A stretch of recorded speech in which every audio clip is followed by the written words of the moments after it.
Shalom, shalom, halom. Saang pinagpalang araw po sa ating lahat mga kapatid. Saang pinagpalang araw ng Sabado. Narito na naman tayo ngayon sa ating pagbasa ng Ebanghelyo ng Panginoon na binabasa sa lahat ng mga Katolikong simbahan. At tinatawag din natin itong Preaching in the Wilderness series. At binabati natin, of course, yung mga kababayan natin, lalo na yung pinapanalangin natin yung mga kababayan natin na salanta ng mga kalamidad, lindol, baha, bagyo, ano na yung mga bagong nangyari ngayon sa Mindanao. Dalawang beses sa gabi na ulit-uli yung malakas sa lindol. Hallelujah. Abutin na sila pagpalain ng Panginoon comfort. Gabayan sila at patnubayan. Magdala dulot naway itong mga pangyayari ito ng conversion sa pagbabalik loob ng mga tao sa Panginoon. Sa araw na ito ay inaangkin din natin ang sinasabi ng Panginoon sa 2 Corinthians chapter 10 verse 4 to 5 that the weapon of our warfare are not of flesh but are enormously capable of destroying fortresses. We destroy arguments and every pretension raising itself against the knowledge of God and taking every thought captive in obedience to Christ. So, binabati natin yung mga followers na nag-follow nitong account na ito at mga palagi natin nakakasama, Brother Romy Nonias, Mystery of Faith, Pablo, at iba pa nating kapwa Katoliko or even yung mga hindi man Katoliko pero from time to time ay nakikisa sila sa atin sa ating ginagawa. So, the Gospel of the day, mga kapatid, is taken from the Gospel according to Saint Luke chapter 11, verses 27 to 28. Glory to you, O Lord.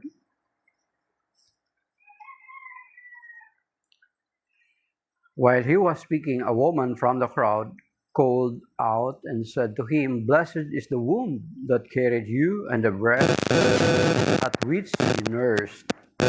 He replied, "Rather, blessed are those who hear the word of God and observe it." The Gospel of the Lord. Praise to Lord Jesus Christ. Ayan, mga kapatid. Yung Ebanghelyo ngayon ay napakaiksi lang. Yet, kung titignan natin ay makapagkwento tayo, makapagtalakay dito tayo ng malawak ng usapin. Ito, alam ko na ginagawa na rin natin ito bilang katulad ng babae, yung ginawa niya. Kasi nung nakita niya ang Panginoon Jesucristo na nakagawa ng maraming mabubuting bagay, ang sinabi niya, kumbaga parang kinonfirm niya, inaffirm niya yung kabutihan na ginagawa ng Panginoon. Sabi niya, sumigaw siya na mapalad ang nagdala sa iyo sa kanyang sinapupunan at nagpa-dede sa iyo or nagpasuso sa iyo. Di ba kahit sa atin ha? Kapag may makita kang isang bata, halimbawa mga 2 years old or 3 years old na bata, or kahit dalaga o binata, na kapag magalang, di ba, ma-appreciate mo kagad, ang bait naman, sino kaya mga magulang nito? Kasama palagi ang mga magulang, mga kapatid. Di ba? Kahit yung bata, halimbawa, mabait na bata, ang cute-cute naman ng bata na ito, sino ang mga magulang nito? Di ba? Yung bata pa, maliit na bata, kami natutuwa kami ganoon eh. May makita kang maliliit na bata na marunong na magtapon ng basura sa tamang lagayan ng basura. Hindi lang nagkakalat. That reflects always kung sino yung magulang. Kaya magtatanong ko, sino kaya magulang nitong bait naman na bata? Ang ganda ng pagpapalaki. Di ba? Ganun palagi natin sabihin natin. Kahit yung mga dalaga at binata na mga kabataan, kapag makita ng ibang tao at maayos yung pag-uugali, maayos yung kanyang pagkatao, na palagi naka-attach ang kapurihan ng magulang. Diba? Lagi naka-attach yung kapurihan ng magulang. Pero the same manner, na kapag ang bata, yung mga anak ninyo, kapag hindi rin maganda yung pagpapalaki sa kanila, of course, makakaladkad din yung pangalan ng mga magulang. Grabe ng batang ito. Sino ba mga magulang nito? Di ba? The same word na sasabihin, pero iba na yung mood. Grabe itong batang ito. Sino kaya mga magulang nito? Hindi man lang naturuan ba ito ng maayos na pag-uugali? Di ba? Ang madadamay palagi yung magulang. It is either madadamay sa maparangalan or makakaladkad sa kahihiyan. Ganun lang mga kapatid. Di ba? So that's why, ang si Mama Mary, that is why we in the Catholic Church, we never separates, hindi natin sineseparate si Mama Mary sa Panginoong Jesucristo. Kasi once na napag-uusapan si Mama Mary, hindi pwede na mapag-usapan ng Panginoong Jesucristo. Di ba? Kasi naging Mama Mary siya because of our Lord Jesus Christ. And Jesus Christ became human, ginamit na nag-instrumento si Mama Mary. At hindi mapaghiwalay yan. Mga kapatid? Alangan naman na babanggit si Mama Mary, siya lang, nang magtatapos na doon. Of course, it always karugtong kaagad yung Panginoon Jesucristo. At kapag pinag-uusapan din ng Panginoon Jesucristo, hindi rin pwede na hindi mo maisip at mabanggit si Mama Mary. Di ba? Yan. So, laging ang magulang ay nasasama palagi yan sa karangalan. Or kung hindi maganda yung bata, ang pag-uugali, laging masasama yung magulang. Makakaladkad yung pangalan ng magulang. Actually, ginagawa nga naming biro yan eh. Si ano yan halimbawa, masama yung ginawa ng anak mo. Si Kuan yan anak ni Dumeng, kapitbahay ni ano yan. Di ba? Pati kapitbahay mababanggit.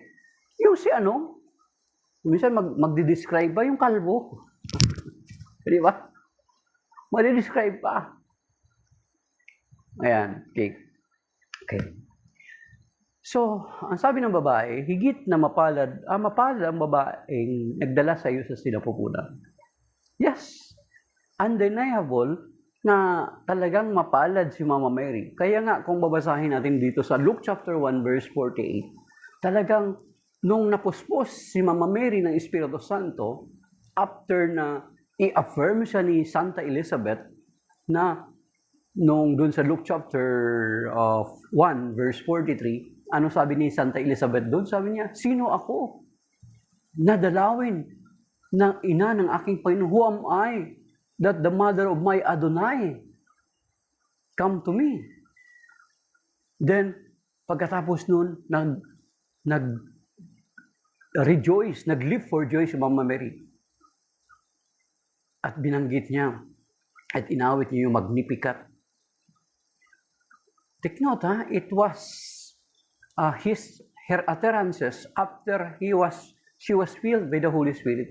At isa doon sa sinasabi niya sa Luke chapter 1 verse 48, ano sinasabi doon na siyang ginagamit din natin, na kasama din yan sa binabanggit natin sa Rosary. Ano sabi dito sa Luke chapter 1 verse 48? Stay.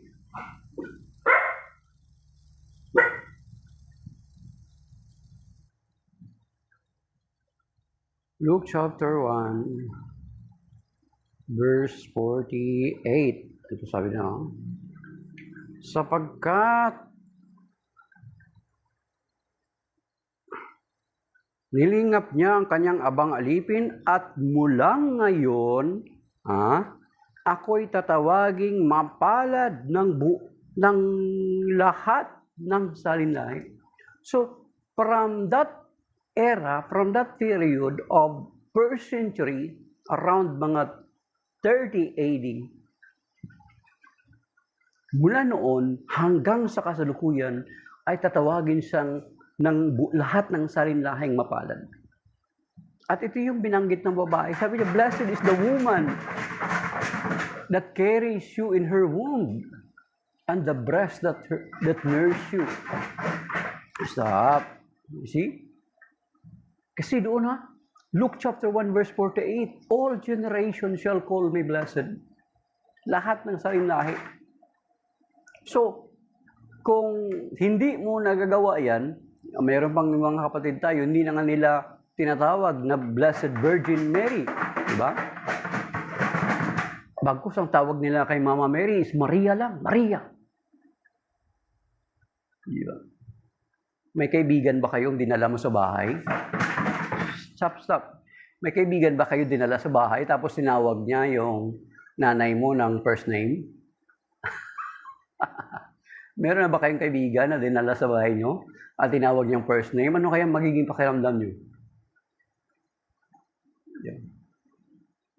Di ba, Brother Romey? May kaibigan ka namang dinala dati sa bahay nyo nung nag-aaral ka. Tapos tinawag ng kaibigan mo ang nanay mo ng first name. Si Maria. Saan si Maria? Di ba? So, hindi ka matutuwa. Sakit sa tainga. Di ba? So, meron may mga kapatid tayo na ganun. Na ang tawag niya kay Mama Mary is Maria lang. Sa atin, Inang Maria, Mama Mary. Di ba? Kasi, the Blessed Virgin Mary, at yan yung lagi natin inuulit-ulit sa rosary natin, Hail Mary, full of grace, the Lord is with you. Blessed are you among women, and blessed is the fruit of thy womb, Jesus. Di ba? Yung sa Annunciation, sa Luke chapter 1. Then pagdating dito sa Luke chapter 1, verse 48, na binanggit niya sa kanyang Magnificat, mula ngayon, ang lahat ng salinlahi ay tatawagin akong mapalad. Lahat. So, kung isa ka sa mga binabagsak lang yung pangalan ni Mama Mary as Maria, hindi mo ito tinutupad ang nakalagay sa banal na kasulatan na nabinanggit niya nung sa panahon ng kanyang kapuspusan ng Espiritu Santo. So, you see? Kaya nga sabi dito ng babae, mapalad ang babaeng nagdala sa iyong sinapupunan. Indeed. Pero ang sagot ng Panginoon Kristo, hindi naman ito pagtanggi. Diba? Hindi naman ito pagtanggi. Diba? Sabi dito, while he was speaking, a woman from the crowd called out and said to him, Blessed is the womb that carried you and the breast at which you nurse. He replied, Rather, blessed are those who hear the word of God and observe it. Hindi rin ito pagtanggi kay Mama Mary. Bagkus, itong sinabi ng Panginoon Kristo ay nag-affirm or sumusuporta or nagko-confirm sa kay Mama Mary na pinagpala siya. Bakit?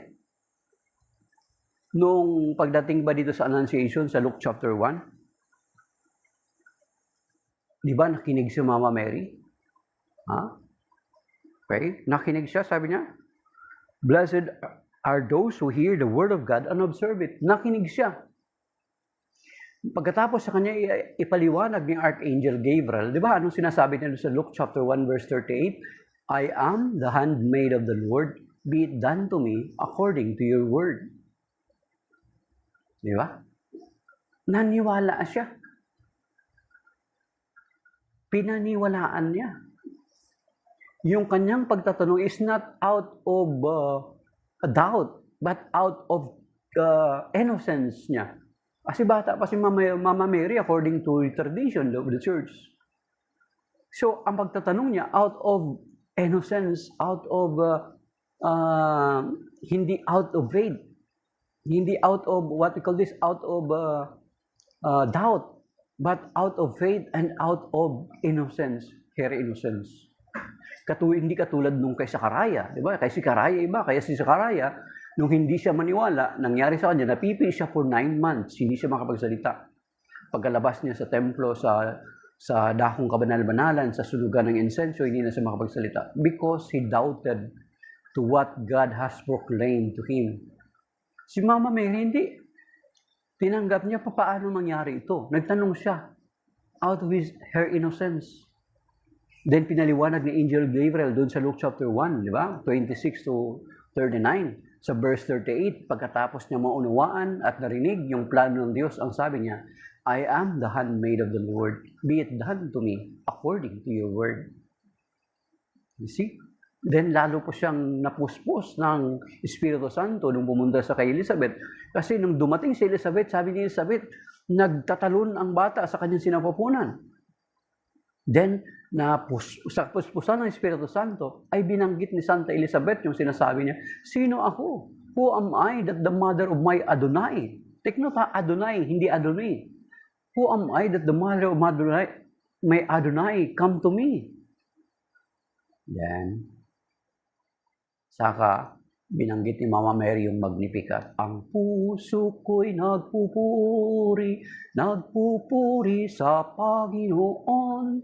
Nagagalak ang aking espiritu sa aking tagapagligtas, sapagkat nilingap niya kababa ng kanyang alipin. Mapalad ang pangalan ko sa lahat ng mga bansa. Diba? So, ano na yung Magnificat niya, mga kapatid. So, rather blessed are those who hear the word of God and observes it. So, si Mama Mary ang una-unahan doon, kauna-unahang nakinig at tumalima sa kung ano yung gusto ng Diyos. Okay? So, mapalad, ituturing ka ng Panginoon na mapalad kapag pinaniniwalaan mo ang salita ng Diyos at ginagawa ito, mga kapatid. At meron pa nga dito, sinasabi dito sa James, mga kapatid, dito sa James chapter, puntahan natin, buksan niyo po sa Bible, sa Santiago, or sa James, yan, after ng Hebrew, okay. Dito sa chapter 1, verse 19, sabi dito, tandaan ninyo ito, mga kapatid, kung minamahal, matuto kayong makinig, dahan-dahan sa pagsasalita, agwag agad magagalit, sapagkat ang galit ay di nakakatulong sa tao upang maging matuwid sa paningin ng Diyos. Kaya talikdanan ninyo ang inyong maruruming gawa at alisin ang masasamang asal at buong pagpapakumbabang tanggapin ang salita ng Diyos na natanim sa inyong puso. Ito ang makapagliligtas sa inyo. Mamuhay kayo ayon sa salita ng Diyos. Kung ito'y pinakikinggan lamang ninyo, ngunit hindi isinasagawa, dinadaya ninyo ang inyong sarili. So you see, sa pakikinig, kaakibat lagi yung pagsagawa. Or else, kapag napakinggan natin at hindi natin isinasagawa, dinadaya natin ang ating mga sarili. Kaya, yun ang sinabi ng Panginoon sa Luke chapter 11, verse 28, rather blessed are those who hear the word of God and observe it. Yan. Okay? Okay? Ulitin na verse 21 ha. James 1:21, Santiago 1:21. Kaya't talikdan ninyo ang inyong maruming gawa, alisin ang masamang asal at buong kapagkumbabaang tanggapin ang salita ng Diyos na natanim sa inyong puso. Ito ang makapagliligtas sa inyo. Mamuhay kayo ayon sa salita ng Diyos. Kung ito'y pinakikinggan lamang ninyo, verse 22, at hindi sinasagawa, dinadaya ninyo ang inyong sarili. Dinadaya natin ang ating mga sarili, mga kapatid. Sapagkat ang nakikinig lamang ng salita at hindi nagsasagawa nito ay katulad ng isang taong humarap sa salamin at umalis, matapos makita ang sarili, agad nalilimutan ang kanyang ayos. Verse 25, ngunit ang nagsasaliksik at patuloy nagsasagawa ng kautosang sakdal at ay nagpapalaya sa tao ay hindi isang tagapakinig lamang, na pagkatapos ay nakalimot ang taong yun ang pagpapalain ng Diyos sa kanyang gawain, sa lahat ng niyang gawain. Okay? Yeah, see? Yun mga kapatid. Na yun pala yun para kailangan talaga na pakinggan, after pakinggan natin, kailangan natin isagawa. Or else, dinadaya natin ang ating mga sarili. Isa pa, meron pa mga kapatid. Meron pa dito sa Matthew chapter 7 verse 24. Ang kahalintulad ng mga taong nakikinig sa salita ng Diyos. Ito sabi, sa Matthew chapter 7 or sa Matthew, kabanata 7, talata 24, ito pong sinasabi mga kapatid. Sundan nyo dyan sa Bible. Okay, sabi rito. Kaya't ang bawat nakikinig at nagsasagawa ng mga salita kong ito ay matutulad sa isang taong matalino na nagtayo ng kanyang bahay sa ibabaw ng bato. Ang sabi dito, kaya't ang bawat nakikinig at nagsasagawa, pakikinig at pagsasagawa, hindi pwede paghiwalayin. Okay? Hindi pwede paghiwalayin. Amin narinig ko dati na ang to listen is ang counterpart niya na salita is ab odere. Etymology niya, to listen. Ang ibig daw siya nun is to obey. Kaya hindi pwede paghiwalayin mga kapatid. When you hear the word of God is kinakailangan na isagawa natin. Ito sabi dito mga kapatid, ulitin natin.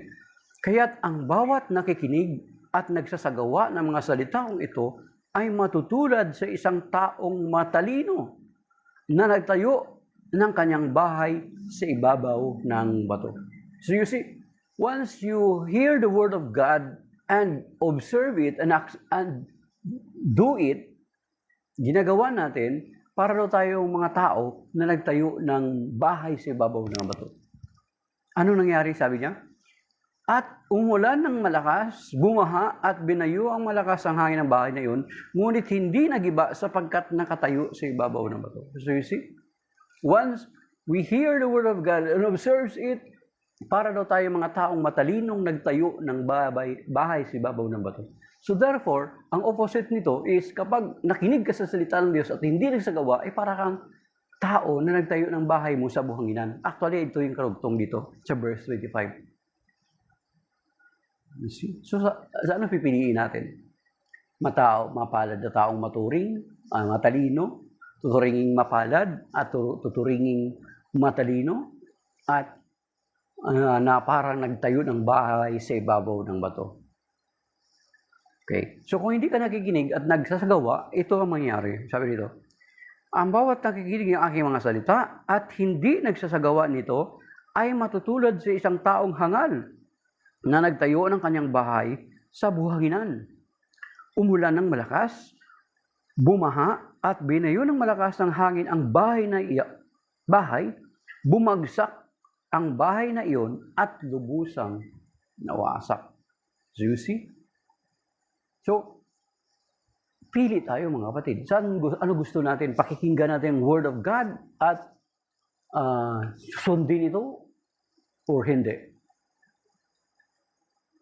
Kasi kung pakikinggan natin at isasagawa para daw tayo mga matalinong tao na nagtayo ng ating bahay sa ibabaw ng bato. Pero kung hindi naman natin pakikinggan at hindi natin susundin, ay para tayong nagtayo ng bahay sa buhanginan. You see? So, ganun kabigat mga kapatid. At hindi lamang yan mga kapatid. Ang consequences ng hindi pakikinig at pagsasagawa. Diba? Andun yan sa Matthew chapter 7 verse 21. Ano nakalagay dun? Hindi lahat. So, kapag nakikinig ka, of course, nakikinig ka. Sinasawag mo si Lord na Panginoon. Ano sabi dito? Sa Matthew chapter 7 verse 21, hindi lahat ng tumatawag sa akin, Panginoon, Panginoon. Okay ha? Basahin natin dito. Verse 21.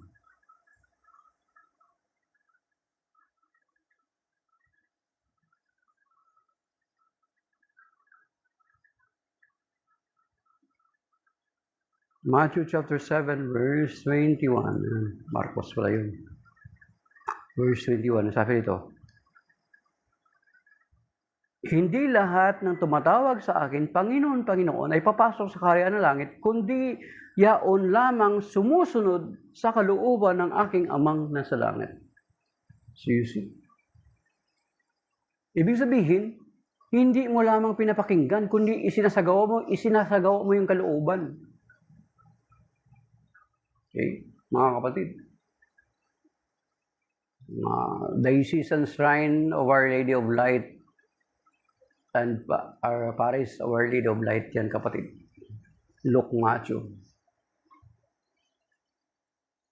Sa Kainta po yan. So you see, ibig sabihin ganun, napakahalaga sa Panginoon yung pakikinig at pagsasagawa. Hindi pwede na nakinig ka lang. Kaya nga, ang bigat, mga kapatid, hindi lahat ng tumatawag sa akin, Panginoon, Panginoon, ay papasok sa kaharian ng langit, kundi yaon lamang sumusunod sa kalooban ng aking Amang nasa langit. So yung kalooban ng Diyos ay ang kanyang mga salita na ipinapangaral sa atin, na after we hear it, we need to do or isagawa natin. Hindi pwede manatili lang siya na narinig natin, na hindi siya ma-translate into action, mga kapatid. Or else, para daw tayong mga katulad ng mga tao na tumingin sa salamin at pagkatapos ay nakalimutan kung ano yung ating mukha. So you see, mga kapatid, so kinakailangan yung pagsasagawa. Hindi mo pwede sabihin na, sumampalataya na ako, ligtas na ako. Okay? Doon ka lang nagtapos sa John 3:16. Tinapos mo na yung pagbabasa mo doon sa John 3:16. Hindi mo binasa sa yung kabuuan. Mga kapatid.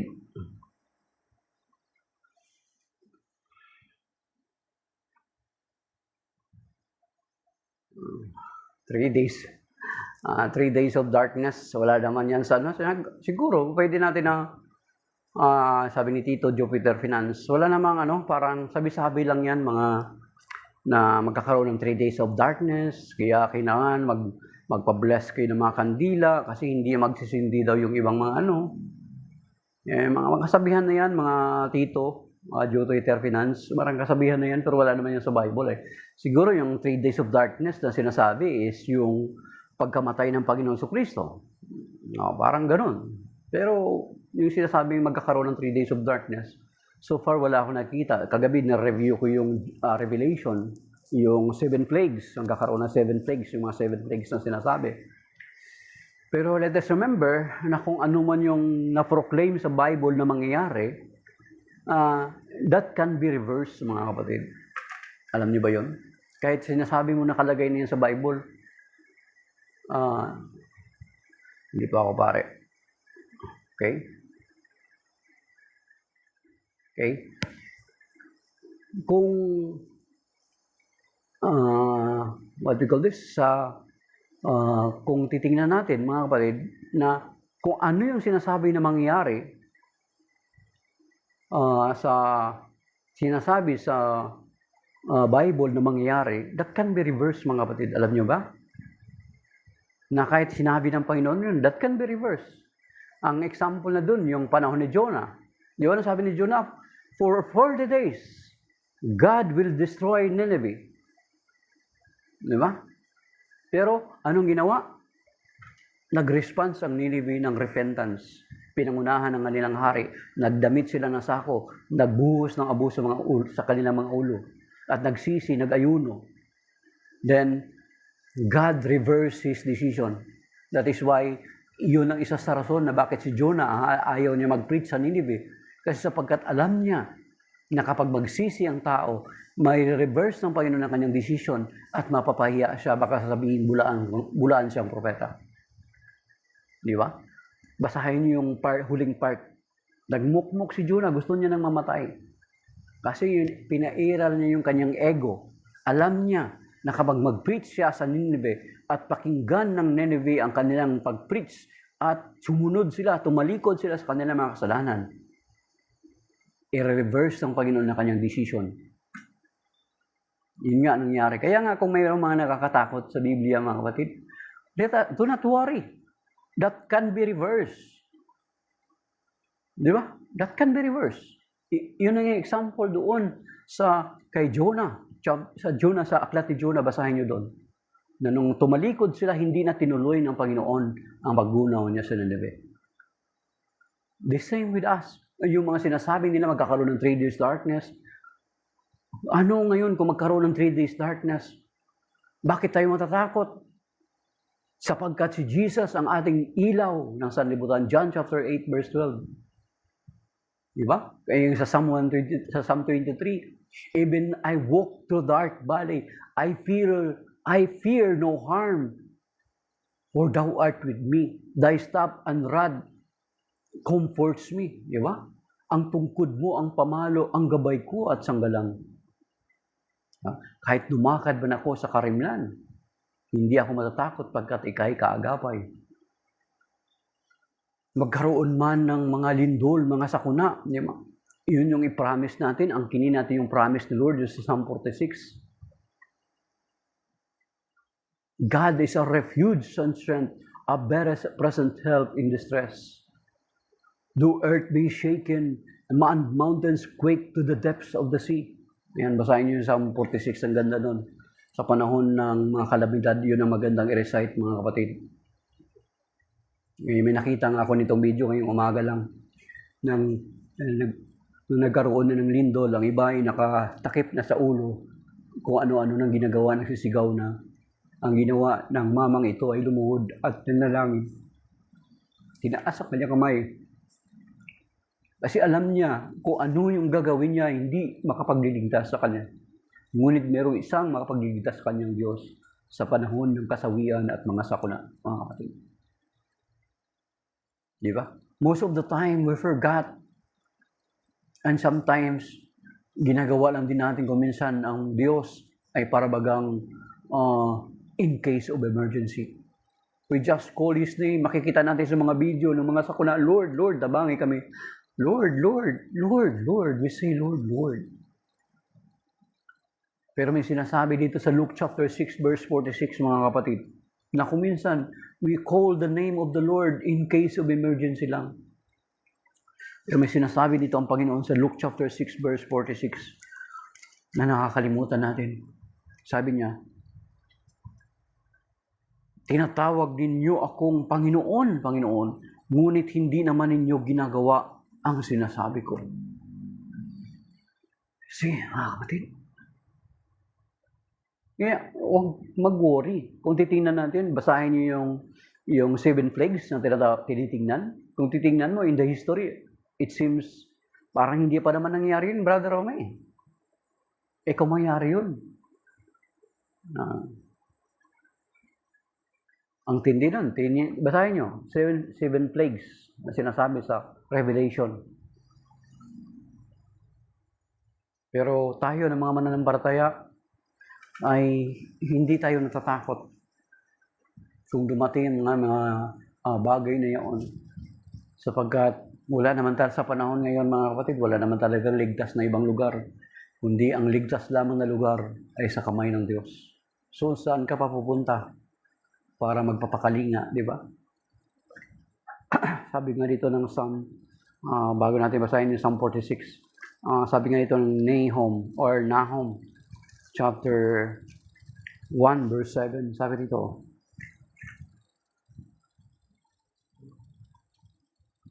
napakabuti ni Yahweh. Siya'y kanlungan sa panahon ng kagipitan. Tinatangkilik niya ang napapaampun sa kanya. So you see, wala na sa panahon natin ngayon, wala nang ligtas na lugar. And the only place that is safe is in the hands of the Lord. Kaya nga, kuminsan dapat yung prayer natin ganito, Panginoon, hawakan mo kami. Sapagkat kung kami ang umahawak sa iyo, ay baka maaring makabitiw kami. Ngunit kung ikaw ang umahawak sa amin, alam namin, hindi mo kami bibitawan.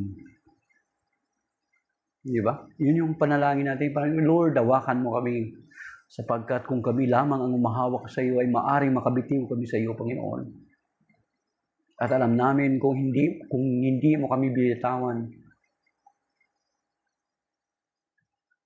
ay ligtas kami. Amen? Kaya, napakalaga ng pakikinig, mga kapatid, at pagsasagawa nito. Kaya nga yung sinabi Brother Romy, ang sinabi doon ng Panginoon, na ang babae, kung titingnan mo, sa mga Protestant view, mga kapatid na separated brethren natin, tila baga na hindi dinidisown or hindi niya ina-affirm. Parang hindi yung tinutukoy niya, parang hindi niya tinatanggap yung sinasabi na mapalad yung nanay niya, nagdala sa kanya sinapupunan. Pero let's remember, nasabi nga natin, si Mama Mary, nung pinadala sa kanya ang mensahe ng anghel, pinakinggan niya at ang kahuli-hulihan niyang sinabi, I am the handmaid of the Lord, be it done to me according to your word. Luke chapter 1, verse 38. Tinanggap niya. Tapos, yun nga, nabanggit ko sa iyo kanina, Brother Romy, di ba? Yung mga separated brethren natin, tinatawag na nila ang Panginoon sa Kristo na Panginoon, na Lord. Pero pagdating sa kay Mama Mary, si Maria lang. Kaya minsan, pagdating ng Pasko, sa decoration, si Jesus lang sa sabsaban. Di ba? Kaya ang sabi ni Brother Noe Doran, protestante pa siya Sabi niya, ang bilin namin, si Jesus lang at at yung mga hayop. Paano kung nagutom si Jesus, saan siya didedi? Kaya ganun-ganun na kwento niya, pero na-convert yung tatay niyang protestante na hardcore na protestant. Sabi niya pa, si St. Joseph saka si Mama Mary, Katoliko talaga See? Yung mga protestant natin mga kapatid, pag tinawag si Mama Mary, bagsak lang, Maria. Sabi ko nga, example lang, Brother Romy, di ba? Kung may kaibigan kayo, dalhin niyo sa bahay niyo kung paano niyo tawagin yung nanay niyo. Kasunod, hindi mo niyan isasama. Halimbawa, pangalan ng Emma. Kaibigan mo, galing kayo sa school, pupunta kayo sa bahay niyo. Tatawagin ng kaklase mo, say, hello, Emma. Hey, Emma, di ba? Usually, we affix the word yung nanay Emma, ate Emma, tita Emma. Okay? Si Maria, binabagsak lang ng mga kapatid natin, Maria lang. Si Maria. Sa atin, hindi. Bakit Mama Mary? Kasi yun naman yung sinabi ng Panginoon Di ba? John chapter 19, verse 25. Take note na ang settings noon, si San Juan, alagad ng Panginoon, the representative of the church, sapagkat siya yung representative ng church kasi nung panahon na yun, nagsitakasan na yung ibang mga alagad kasi takot.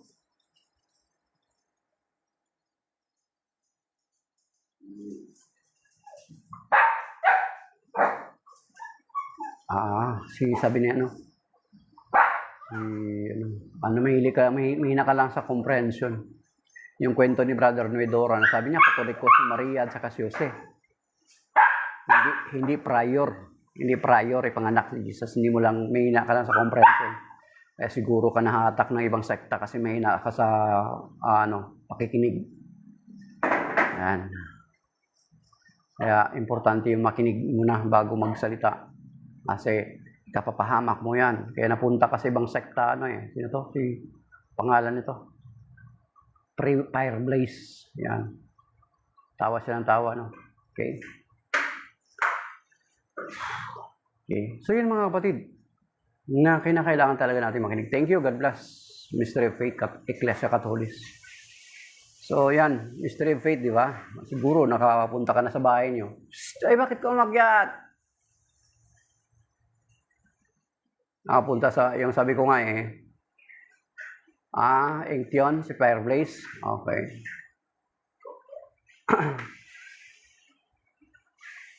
Okay. So, common sense. So, common sense ba tawag doon na naniniwala ka na natalikod yung iglesyang tatag ng Panginoon? Tapos mapapalitan ni Mang Felix? Okay? So yun mga kapatid, na kapag mystery of faith, dalhin mo yung kaibigan mo sa bahay mo, di ba? Pag tinawag niya yung nanay mo sa first name, baka pauwiin mo na siya kaagad.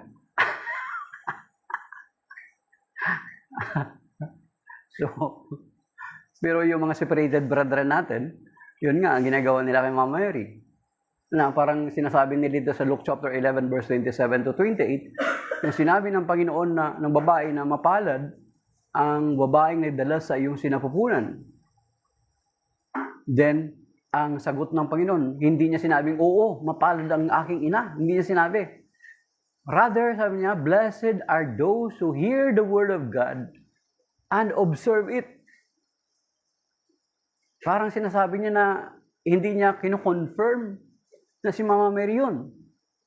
Kasi hindi niya sinabing, oo. Yes, indeed, my mother is blessed. Pero kung titingnan natin, sino ba ang kauna-unahang nakamit nung sinabi ng Panginoon, nung sinabi ng babae? Si Mama Mary. Because during the Annunciation, dun sa Luke chapter 1, verse 26 to the following, when Angel Gabriel announced the message, she accepted it wholeheartedly. Kaya nga after their conversation, anong sabi niya sa Luke chapter 1, verse 38? I am the handmaid of the Lord, be it done to me according to your word. At tayo ng mga Katoliko, tinatawag natin siyang mama. Yun nga, sabi ko sa inyo kanina, sa John chapter 19, verse 25. Di ba? Sa John chapter 19, verse 25, lahat ng mga alagad, wala na. Si John ang representative of the church. Kaya anong sinabi ng Panginoong Kristo while He is on the cross? Sabi niya, woman, okay, puntahan natin mga kapatid sa John chapter 19, dito sa English. Okay, John 19 verse 25. Ito, pakinggan natin. Si John, representative ng church, mga kapatid. Okay, tignan. So John chapter 19 verse 25, sabi niya, standing by the cross of Jesus were his mother and his mother's sister Mary, the wife of Cleophas, and Mary of Magdala. When Jesus saw his mother and the disciple there whom he loved, he said to his mother, woman, behold your son. You see? Babae, narito ang iyong anak. And then he said to his disciples, behold your mother. You see? Ipinapakilala ng Panginoon Kristo ang kanyang nanay sa representative of the church, which is John, that the Blessed Mary, Blessed Virgin Mary, is our mother. Kaya tayo ng mga Katoliko, hindi natin basta-basta binabagsak yung pangalan ni Mama Mary. Maria. Mama Mary. Blessed Virgin Mary. Okay. Ang pare-space ka namin, sabi niya, Mama Maria. Tagalog. See? Kasi ito yung sinabi ng Panginoon, John 19:26. Woman, behold your son. Then he said to the disciples, behold your mother. At tapos sabihin naman nila, may palusot pala sa Brother Romy. Mystery of faith. Woman naman yan. Dinidisrespect daw ng Panginoon sa Kristo si Mama Mary. So, sinasabi ninyo na ang Panginoon Kristo ang tagapagturo na huwag nating igalang ating mga magulang. Is that so? Is that what you understand it?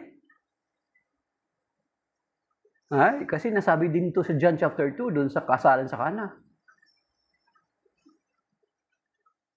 Woman, it is not yet my time. What does,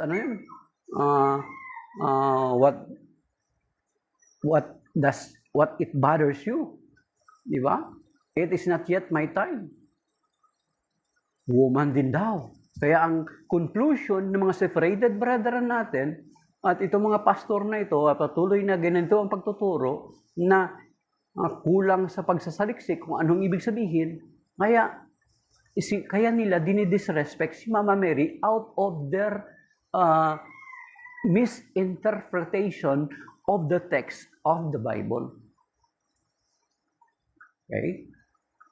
Ang woman, mga kapatid, once sa kanilang konteksto, itong pagsasalita, pagtatawag ng woman is mataas na uri ng pagtawag sa isang babae. Especially in their time. Sila ay mga patriarchal kapag kinaon mga babae at mga lalaki, ay hindi binabanggit mga babae at mga bata. At the same time, mga kapatid, nang sabihin ito ng Panginoon na woman, ay ipinapakilala ng Panginoon Kristo na ang woman na ito, siya yung katuparan. Kaya tinatawag ng woman to express na ina-affirm niya that the Blessed Virgin Mary is the woman fulfilled in the Scripture. Ha? Kung ang mga Hudyo ang nakikinig nito, maintindihan nila. Kasi doon sa Proto-Evangelium, sa Genesis chapter 3 verse 15, binanggit na yun yung woman, mga kapatid. Kaya nga, once na sinabi ng Panginoon niya, woman, hindi yan pagdidisrespect.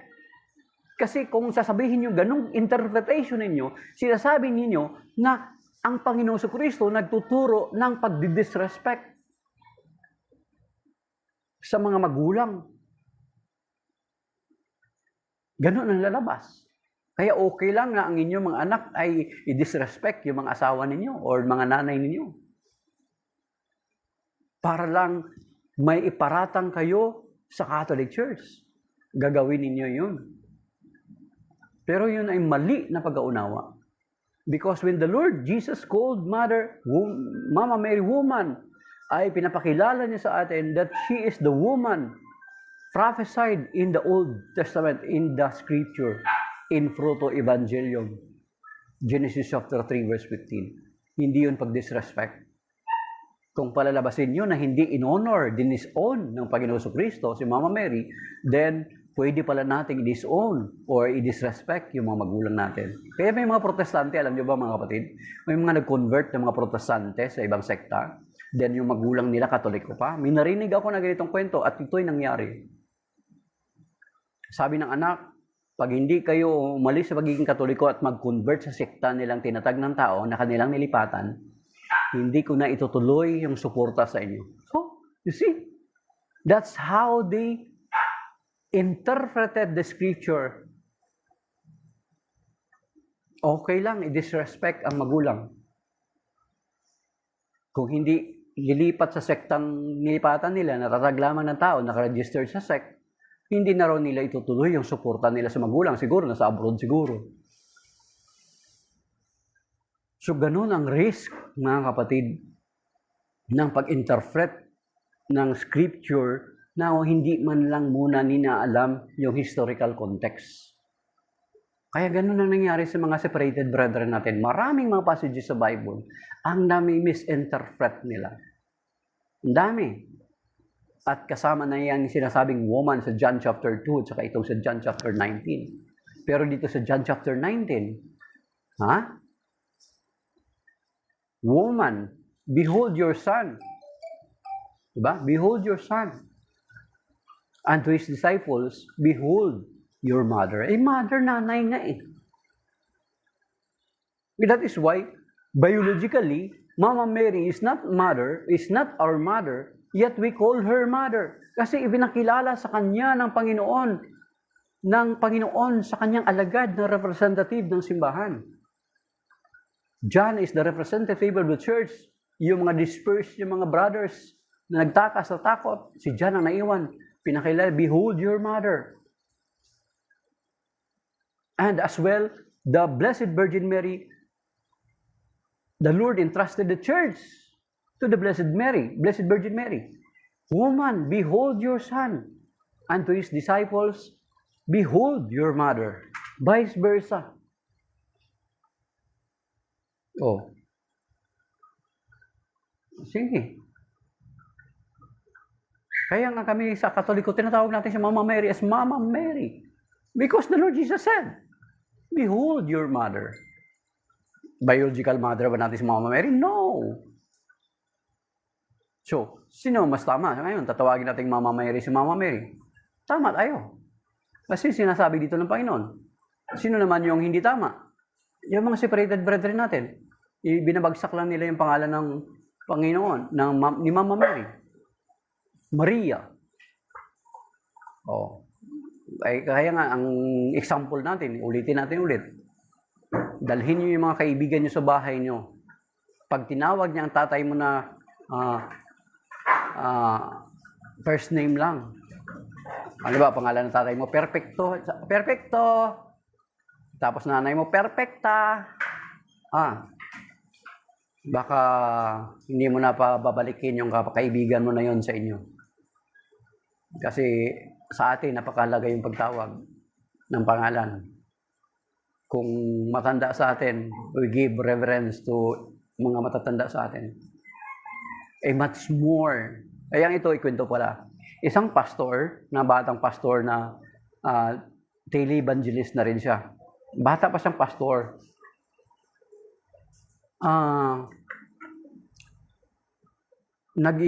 Ano siya, parang ano siya, Pentecostal yata. Bata pa siyang pastor.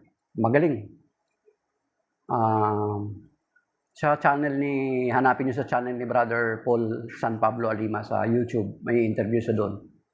Sabi niya, magaling talaga siya. Yung teacher niya, na Catholic daw yung teacher niya, hindi makipagdebate sa kanya. Kasi alam niya na hindi kaya ng teacher niya. Alam niya, Katoliko kasi yun. Ngayon, ang ginawa ng teacher ay binigyan siya ng Know the Truth magazine ni Father Paul kay Parambadan. Nung nabasa niya doon about the Catholic Church and how the Bible came to be, medyo nag-laylo na siya ng pangaralang pag-atake sa Catholic Church. Tapos nag-preach daw siya sa TV na kung ang nanay ng mayor ay ginagalang natin, bakit ang nanay ng Panginoon ay hindi natin ginagalang? With that, sa pag-preach na gano'n, yung elder pastor niya, yung head pastor niya, hindi na siya nang binigyan ng tsansa na makapag-preach sa TV. Then later on, doon sa binasa niya sa Know the Truth magazine na kung paano nabuo ang Biblia, na ang Catholic Church, because of the Catholic Church, we have the Bible. Kaya nagtanong siya doon sa head pastor niya, sabi niya, paano ba nabuo ang Biblia?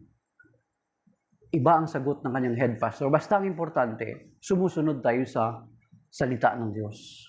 Hindi nasasagot yung kanyang katanungan. Then hanggang sa bandang uli nga na lumalim pa yung katanungan niya at naghanap siya ng kasagutan.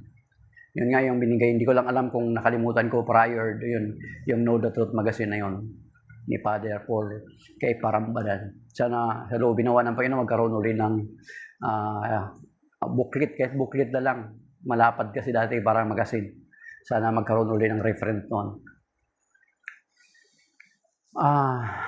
Then alam nyo, hindi na siya pinagpirit totally talaga. Ang kwento niya, mga kapatid, ay wala na rin silang pera. Wala na silang pera. So wala na silang pera, mga kapatid. Yung wala na silang pera, meron daw silang bigas na parang isang baso na lang na pwede pang ilugaw. At mayroon siyang 10 piso yata, bumili siya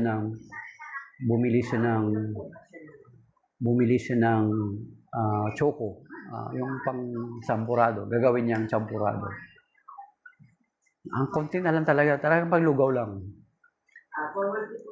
Nung nagsasaing na siya ng lugaw, kasi since na pastor siya, natural, mahilig yan sila sa praise and worship. Habang kumakain, nagsasaing siya ng champurado, ay sabi na nagpe-praise and worship siya. At nung panahon na ilalagay niya na yung choco, mga kapatid, nagulat siya sapagkat yung bigas ay hindi po lugaw. Ang bigas na supposed to be champurado niya ay hindi po lugaw ang lumabas, kundi bigas na firm, na hindi malabasa. Bigas talaga na kanin, maayos, na hindi lugaw. At puno yung kaldero. hindi po lugaw ang nangyari. Samantala, alam naman natin, natural, kung nagluluto ka ng kanin, alam mo kung gaano karami yung lugaw, yung bigas para maging lugaw. Ang tubig marami, ang lugaw, ang tubig marami, ang bigas, ang tubig na ilalagay mo marami. Diba sa atin na nga, kung magsaing tayo kapag sumubra lang konti yung tubig, basa kagabi, basa yung sinaing namin, basa yung sinaing ng hipag ko. Kasi nakumunti lang, dumami lang ng konti yung tubig. May ano na kagad, magiging basa na kagad. Kasi yun nangyari mga kapatid. At yun, ang naging paraan niya, nag-confirm. It confirms his decision to return or to convert to the Catholic Church. Dahilan doon sa himala na ginawa sa kanya. Yun yung naging dahilan para totally embrace niya ang Catholic faith because of that miracle. So yan mga kapatid. So, ang aral ng Ebanghelyo ngayon na kapag nakinig natin ang salita ng Diyos ay pakinggan, pagkatapos natin mapakinggan, dapat isagawa natin.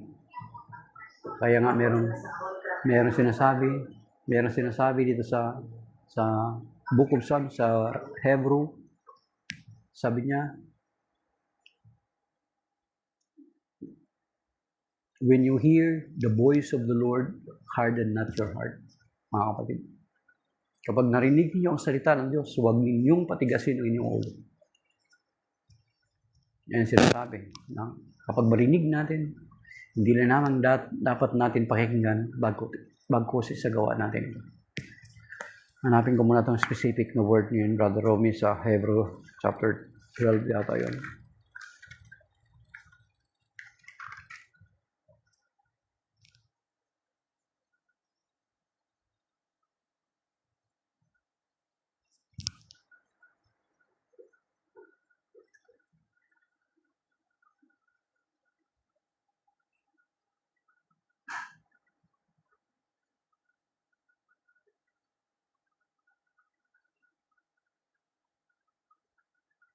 Okay. Sige. Paki-copy paste nga, Brother Robin, hindi ko makita. Today, when you hear the voice of the Lord, harden not your heart. Okay. So, shalom, that is by now. Maraming salamat sa mga nag-likes, nag-send ng gifts, nag-follow sa mga nag-likes, 1.1 thousand likes may get. At yung mga nag-tap ng screen, God bless po sa inyo mga kapatid. Brother Romy, Baluwang, Mila Magnon, Gigi, Ariel Acosta. At even those who didn't tap the screen yet, alam natin na nakiisa sila sa atin. Nakinig sila sa atin. May God bless us today and keep us safe and sound. In Jesus' name, amen.